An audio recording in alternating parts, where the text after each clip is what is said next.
Thèse sur l'éthique de la critique. L'éthique de la critique et lutte contre la réification de l'humain.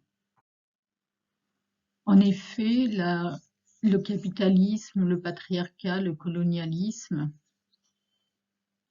sont des systèmes qui conduisent à la réification de l'être humain, c'est-à-dire à sa transformation en une quasi-chose, soit parce qu'il est exploité dans le système capitaliste, soit parce qu'il est réduit ou elle est réduite à l'état d'objet sexuel dans le patriarcat, ou le colonialisme qui instaure une exploitation plus large des populations d'une région du monde.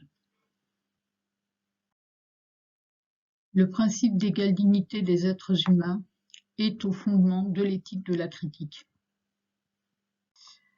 En effet, à partir du moment où l'être humain est réduit à l'état de quasi-chose, qu'il est exploité, qu'il est réduit au rang d'objet, eh bien, de ce point de vue-là, sa dignité est remise en question et au contraire, la lutte contre la réification implique de considérer que les êtres humains ont une égale dignité, quelle que soit leur situation. L'éthique de la critique et lutte contre les discriminations. En effet, l'atteinte à l'égale dignité des personnes se traduit par l'émergence de discriminations, qu'elles soient sexistes, racistes, validistes, liées au LGBTQI-phobie, etc. Et de ce point de vue, à partir du moment où on admet la lutte contre la réification de l'être humain, donc le principe d'égale dignité des personnes, on admet aussi la lutte contre les discriminations.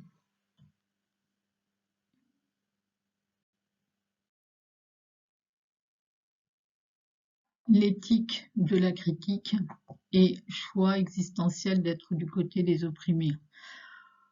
En effet, si l'éthique de la critique était uniquement le fait de considérer l'égale dignité des personnes, nous serions dans une forme d'éthique déontologiste de type kantienne. Mais ce qui caractérise l'éthique de la critique par rapport au déontologisme, c'est ce choix existentiel d'être du côté des opprimés et donc de lutter pour la justice sociale et contre les discriminations. L'éthique de la critique demande du courage moral.